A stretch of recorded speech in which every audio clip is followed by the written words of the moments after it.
Bismillah, alhamdulillah, wassalatu wassalamu ala rasulillah, wa ala alihi wa sahbihi wa man wala.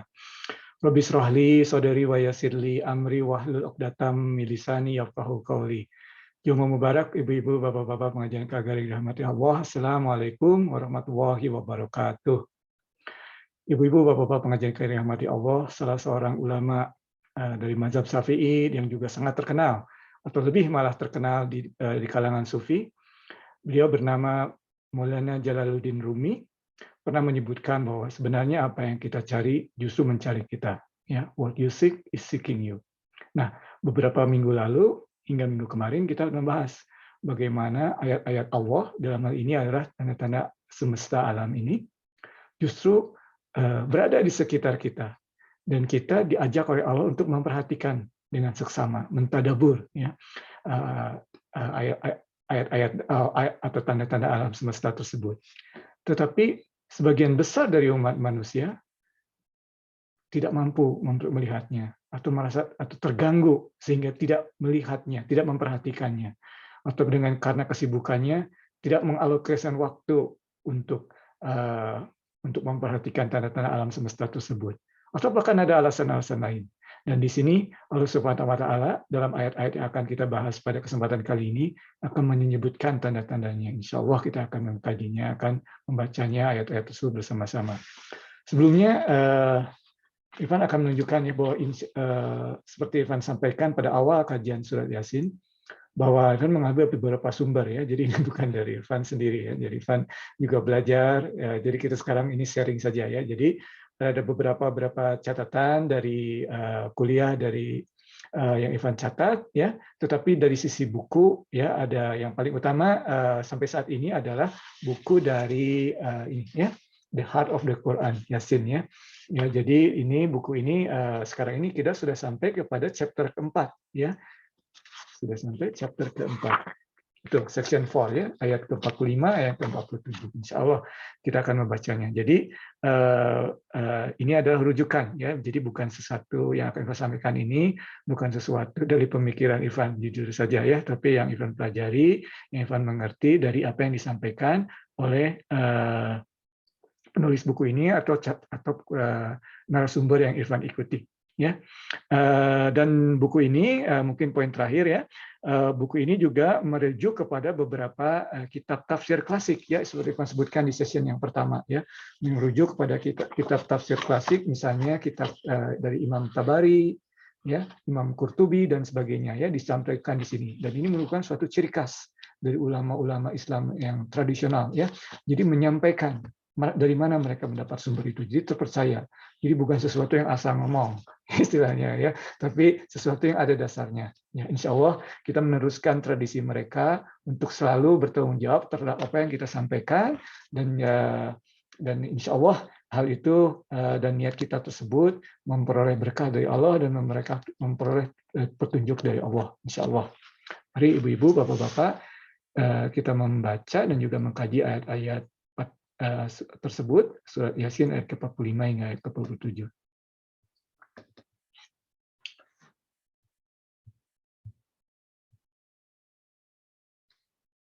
Ke-45 ya. A'udzu billahi minasyaitonir rajim. Bismillahirrahmanirrahim. Wa idza qila lahum ittaqu ma baina aydikum wa ma khalfakum la'allakum turhamun. Wa ma ta'tihim min ayatin min ayati rabbihim illa kanu anha mu'ridin. وَإِذَا قِيلَ لَهُمْ أَنْفِقُوا مِمَّا رَزَقَكُمُ اللَّهُ قَالَ الَّذِينَ كَفَرُوا لِلَّذِينَ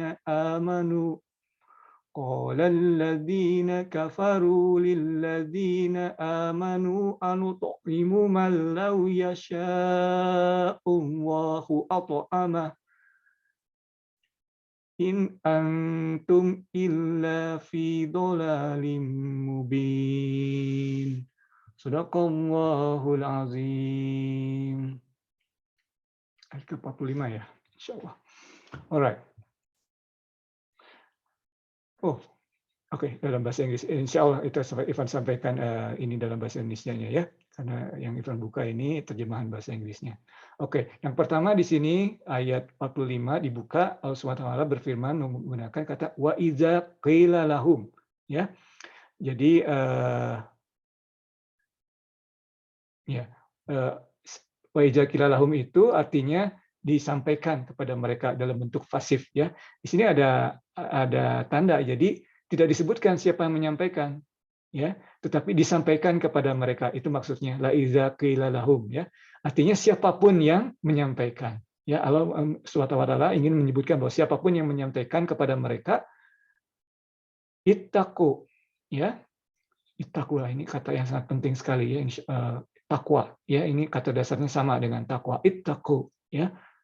Apa di sini be mindful ya. Tetapi dalam bahasa Indonesia yang kita kenal ya, takwa itu apa artinya Ibu Bapak pengajian KGRI ya, menjalankan perintah Allah dan menjauhkan larangan Allah ya. Baik dari yang zahir maupun yang batin, yang terlihat maupun yang tersembunyi. Jadi menjalankan perintah Allah, baik yang jelas-jelas dilakukan maupun yang di dalam hati, ataupun menjauhkan diri dari sesuatu yang dilarang oleh Allah, baik secara terbuka maupun secara dalam hati. Ittaqullah ya. Dalam bahasa Indonesia terkenalnya definisinya seperti itu ya. Tetapi tentunya banyak sekali kalau melihat buku-buku tafsir apa maksudnya, nuansanya dari kata takwa. Tapi di sini Allah Subhanahu wa taala menggunakan kata tersebut dan sangat penting ya. Insya Allah kapan-kapan kita akan membahas kata ini secara khusus ya. Ittaqu ya, be mindful, bertakwalah. Ya, atau di sini be mindful ya, atau ma baina aidikum, ma apa-apa baina aidikum ya, artinya aidikum itu sebetulnya tangan kita ya. Jadi maksudnya dalam bahasa Arab kalau ma baina aidikum, apa yang ada di antara tangan kita artinya di depan mata kita ya. Wama khalfakum, dan apa-apa yang ada di belakang kita. Apa maksudnya? Ini ada beberapa ulama yang menjelaskannya ya. Yang pertama dalam buku ini disebutkan, buku yang Ivan rujuk tersebut, yang pertama adalah dari Imam Qurtubi ya, Imam Qurtubi ya. Maksudnya apa dari tersebut? Apa yang ada di depan kamu ya, ma'aidikum. Di sini disebutkan oleh Imam Qurtubi, pendapat beliau adalah hari akhir ya. Jadi be mindful terhadap hari akhirmu ya. Ingat, hari akhir, hari hisab, kita akan dihisab. Be mindful of that ya. Itu yang ma'aidikum ya. Alright, ma'aidikum ya, aidikum ya. Alright. Kemudian wama khalfakum, yang di belakang kita adalah dunia kita. Dunia kita artinya yang kita tinggalkan. Kita berjalan ke depan, dunia kita tinggalkan. Apa yang ada di dunia ini sebetulnya hanya permainan semata ya dalam Al-Qur'an, atau tidak, sebetulnya secondary terhadap apa yang ada di akhirat. Jadi apa yang ada di depan kita lebih penting, be mindful, dan juga harus be mindful terhadap apa yang kita tinggalkan. Jangan sampai kita meninggalkan sesuatu yang memberatkan kita nanti di akhirat. Ya, itu pendapat Imam Al-Qurtubi dalam menjelaskan ayat ini ya. Ini sangat terkenal ya tafsirnya Imam Qurtubi. Kemudian kedua dari Imam Ibn Katsir. Ya, ini sangat terkenal ya Imam Ibn Katsir ini tafsirnya juga ya. Di sini disebutkan bahwa yang di depan kita ini adalah dosa-dosa kita yang telah kita lakukan ya. Dan yang di belakang kita adalah dosa-dosa yang masih mungkin kita akan lakukan. Bahkan kita harus berani mengatakan akan kita lakukan, karena kita manusia adalah tempatnya salah. Jadi be mindful ya terhadap sesuatu yang kita lakukan, sudah kita lakukan, dan yang mungkin kita akan lakukan ya, atau akan kita lakukan yang saya akan datang. Be mindful ya, karena itu adalah akan dipertimbangkan di hari akhir nanti. Itu menurut Imam Ibnu Katsir ya dalam tafsirnya. Kemudian di sini ada juga yang terakhir mungkin ya dari Imam Ibn Jauziyah ya, ada dua ya, ada yang ini Ibn Jauzi ya, Ibn Jauziyah itu Ibn Jauzi ya. Ada juga yang Ibn Qayyim al-Jauzi. Yang ini bukan Ibn Qayyim, tapi Ibn al-Jauzi. Ya, ini sebenarnya menulis Quran, komentari. Ya, nah Ibn Jauzi ini menafsirkannya adalah ingat ya ayat-ayat kita baca sebelumnya. Ya, kalau kita ingat session-session yang awal, kita ingat bahwa orang-orang yang menuju akhirat kemudian ke neraka itu seperti narapidana yang dibelenggu, ya belenggunya zaman itu seperti ini ya, dibelenggu. Jadi tangannya dibelenggu, kemudian gembok borgolnya itu menyatu dengan borgol di lehernya. Jadi itu melihatnya tidak bisa melihat ke depan, tidak bisa melihat ke bawahnya, satu arah saja ya, itu satu. Ya, kemudian jadi tidak bisa melihat kemana-mana ya. Jadi be mindful, jangan sampai seperti orang yang hanya bisa melihat satu arah ke atas. Be mindful of what's in front of you and what's behind you. Ya, jangan seperti orang-orang yang seperti itu. Ada juga di situ disebutkan juga bahwa atau ayat yang baru saja kita bahas 2-3 minggu lalu ya, disebutkan bahwa pertama, lihat di depanmu ya atau di bawah ya, bumi kita, lihat hujan, lihat tanaman yang tumbuh kemudian jadi makanan yang menguatkan kita dan untuk beraktivitas, atau lihat ke atas. Ya, tadi lihat ke bawah kalau tanaman-tanaman, atau lihat ke atas benda-benda alam semesta ya, atau dalam bahasa Inggris celestial bodies ya, bulan, matahari dan sebagainya ya. Lihatlah mereka. Ya, disitulah ada tanda-tanda ya, tanda-tanda yang bisa mengingatkan kita ya akan keagungan dan keesaan Allah untuk memahami tauhid ya, melihat ke tersebut. Kita lihat ya benda-benda tersebut atau seperti acak tapi sebetulnya tidak acak. Semuanya dalam plan dari Allah ya. Seperti acak tetapi sebetulnya sangat precise ya, tidak bertabrakan. Kalau terlalu dekat bumi bisa panas, dan subhanallah benda-benda yang begitu agung tersebut semua tunduk pada perintah Allah. Ya, mereka menjalankan apa yang menjadi tujuan mereka. Ya. Matahari menyinari, bulan juga menyinari atau memantulkan, demikian. Ya, mereka ada tujuannya dan mereka tidak saling mendahului. Ya, juga malam dan siang yang kita perhatikan. Malam tidak pernah mendahului siang, siang tidak pernah mendahului malam. Semuanya ada tujuannya. Malam untuk beristirahat misalnya, siang untuk bekerja, semua ada tujuannya. Demikian pula diri kita semua ada tujuannya. Ya, masing-masing ada tujuannya. Kita ini seperti acak, tetapi sebetulnya Allah yang memberikan, mempunyai rencana bahwa kita bertemu dengan orang-orang yang ada di sekitar kita sekarang. Ada maksudnya, bukan random. Ya, itu maksudnya di sini. Jadi pada saat dikatakan kepada mereka, be mindful terhadap apa yang ada di depan mereka dan ada yang di belakang mereka itu merefer terhadap ayat-ayat tadi. Tetapi di sinilah problemnya ya. Ayat berikutnya. Jadi Allah Subhanahu wa taala tidak menyebutkan jawaban mereka pada saat kepada mereka dikatakan tersebut, be mindful tidak menyebutkan apa jawaban mereka. Orang menyebutkan bahwa itu, jawaban mereka itu sungguh tidak pantas untuk ditulis di Al-Quran. Tetapi Allah Subhanahu wa taala memberikan tanda-tanda apa itu? Ya. Wa ma ta'tihim. Ya. Apapun yang diberikan kepada mereka. Ya. Min ayati. Jadi dari sebagian ayat-ayat kami, ya, min ayati.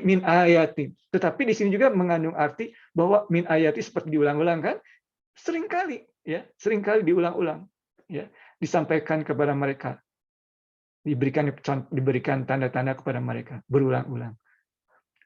Rob bihim, ya, jadi min ayatim min ayati robbihim. Nah, kita sudah membahas berkali-kali dalam kajian kita surah Al-Kahf, surah Yasin sekarang. Kapan Allah menggunakan kata Rob?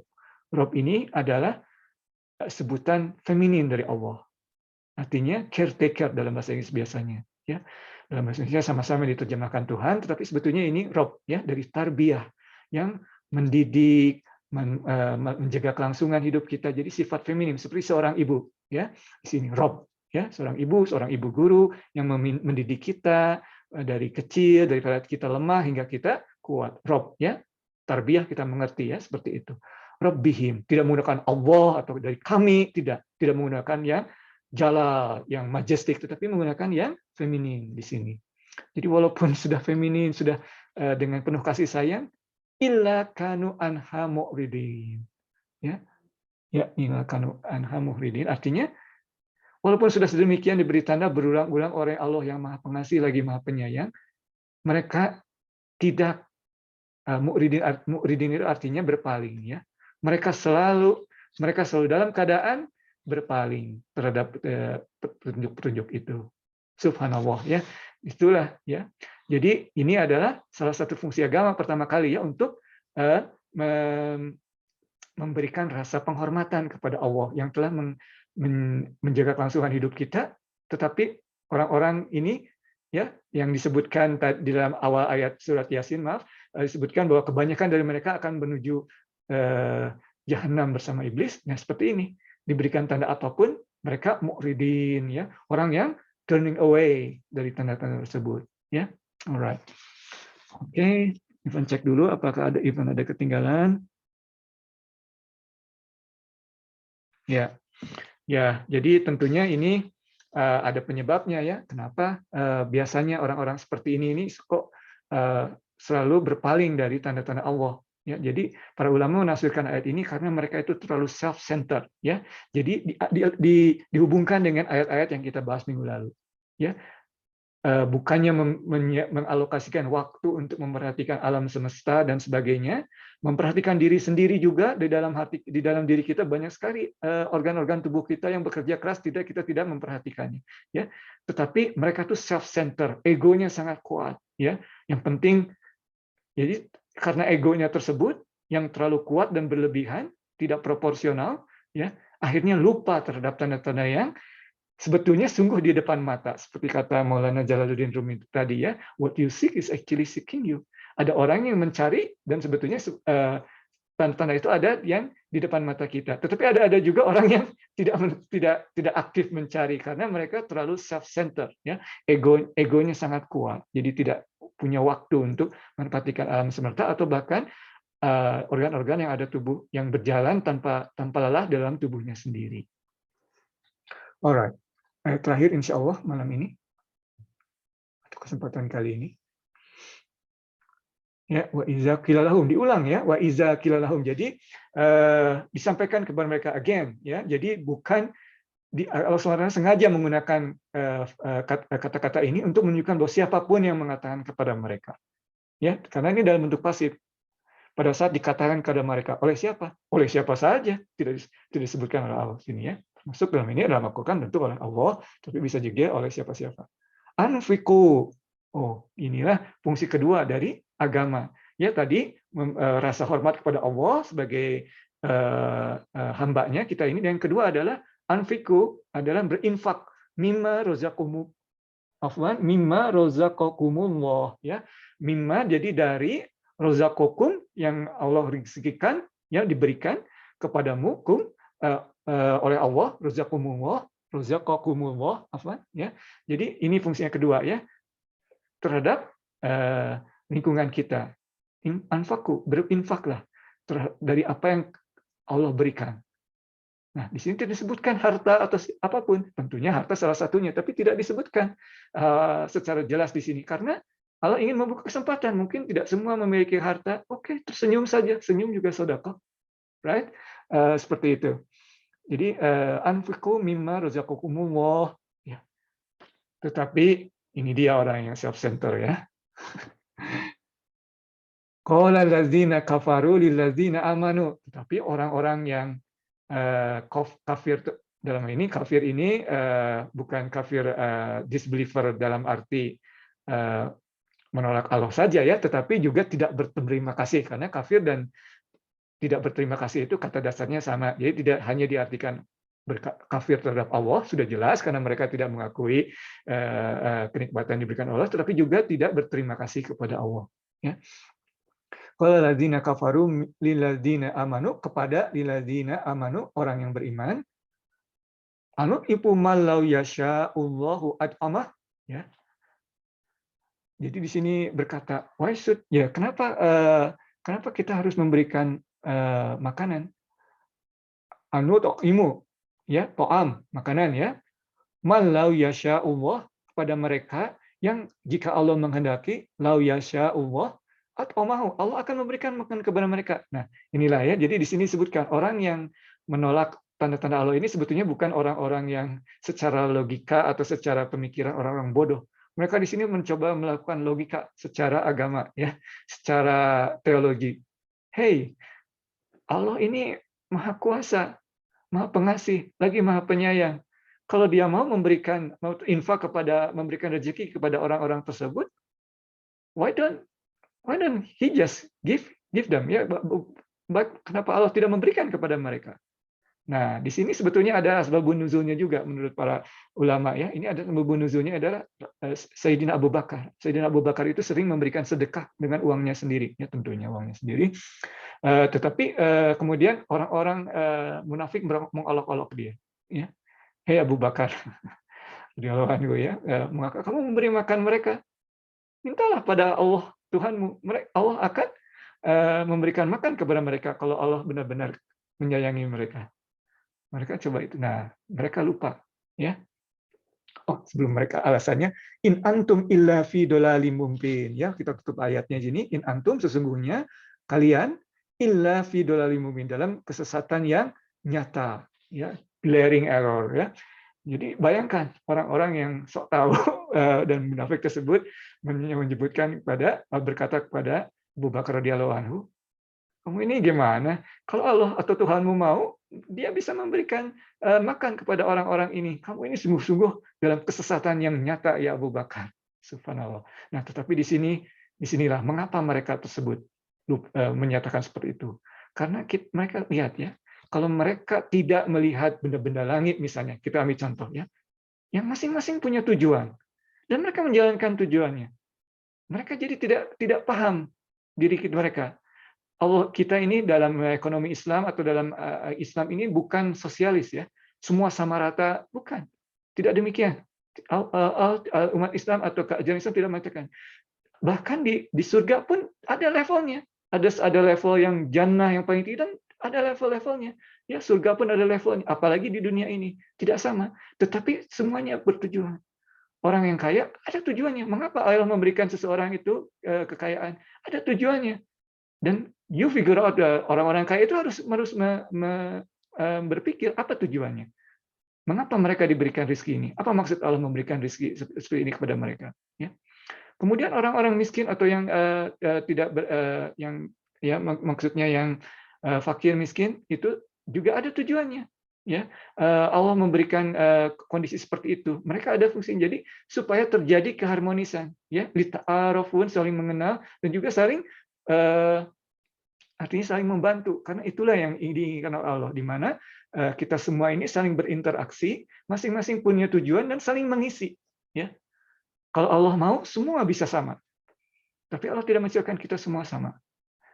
Sengaja, ya, ada tujuannya. Sebagian lebih, yang lain kurang, supaya mereka berinteraksi, yang lebih memberikan yang kurang kepada yang kurang, dan yang kurang juga tidak hanya meminta. Ya, remember, ya, Rasulullah SAW itu bukan tidak percaya pada cookie cutter, ya, tidak cetakan kue itu kan sama semua, ya, cookie itu selalu sama cetakannya. Rasulullah SAW tidak seperti itu. Kepada orang yang kaya, Rasulullah berkata berinfaklah dan sebagainya untuk mendermakan hartanya. Kepada yang miskin, Rasulullah berkata bersabarlah dan sebagainya dan sebagainya.